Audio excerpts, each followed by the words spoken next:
3 साल से ज़्यादा हो चुका हो शादी को और कोई ऐसी वजह ना मिल रही हो जिसकी वजह से कंसेप्शन नहीं हो पा रही, किसी के 2 या 3 बच्चे ऑलरेडी हैं, तो फिर उनको हम रिकमेंड नहीं करते। पेशेंट सिलेक्शन के साथ साथ पेशेंट की काउंसलिंग और एवेल्युएशन बिफोर द प्रोसीजर बहुत ज़रूरी है।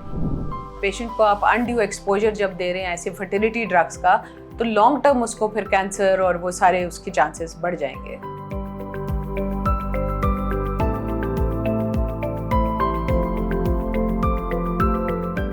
IVF या इन विट्रो फर्टिलाइजेशन बेसिकली एक एडवांस्ड इलाज है उन कपल्स के लिए जो नेचुरली कंसीव ना कर पा रहे हों, 3 साल से ज़्यादा हो चुका हो शादी को और कोई ऐसी वजह ना मिल रही हो जिसकी वजह से कंसेप्शन नहीं हो पा रही, उन कपल्स के लिए तजवीज़ किया जाता है।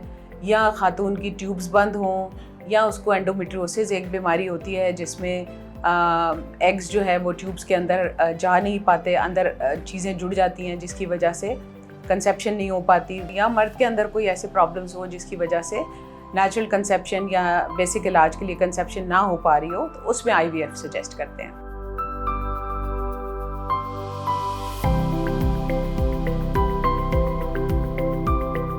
किसी के 2 या 3 बच्चे ऑलरेडी हैं, तो फिर उनको हम रिकमेंड नहीं करते कि वो इतनी एक्सपेंसिव ट्रीटमेंट और इतनी ज़्यादा ट्रीटमेंट की तरफ जाएं। लेकिन कुछ लोग आते हैं कि जी हमारे 3 बेटियां हैं, हमें एक और करना है, तो उनको थोड़ा सा हमें जो है वो समझाना चाहिए। और उसके अलावा IVF जिसमें बहुत ज़्यादा यूट्रस में एबनॉर्मेलिटी है, यूट्रस में ग्रॉसली एबनॉर्मल है, जैसे कोई पर्दा है उसमें या कोई इस तरह से है, तो बजाय इसके कि हम IVF की तरफ जाएँ, पहले हमें उसको करेक्ट करना चाहिए और फिर IVF की तरफ जाना चाहिए। मदर की एज बहुत ज़्यादा है, उसमें भी उसे अच्छी तरह से समझाना चाहिए, और जेनेटिक टेस्टिंग अगर हम साथ कर लें तो फिर तो किया जा सकता है, अदरवाइज उसको जो है डिस्करेज करना चाहिए फॉर IVF।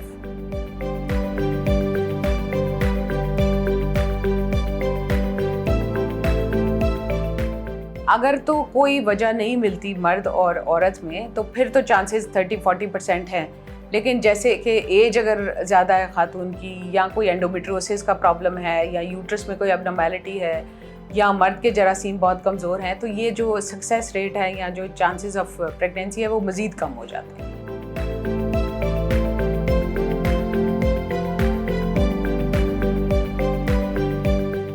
पेशेंट सिलेक्शन सबसे इम्पॉर्टेंट है, और पेशेंट सिलेक्शन के साथ साथ पेशेंट की काउंसलिंग और एवेल्युएशन बिफोर द प्रोसीजर बहुत ज़रूरी है।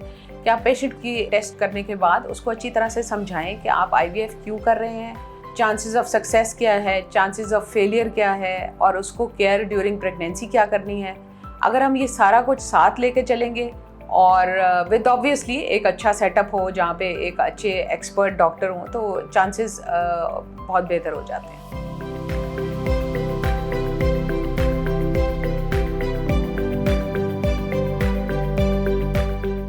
इंजेक्शंस लगाना बिल्कुल एक बहुत इंपॉर्टेंट स्टेप है IVF में, लेकिन सिर्फ एग्स बनाना काफ़ी नहीं होता।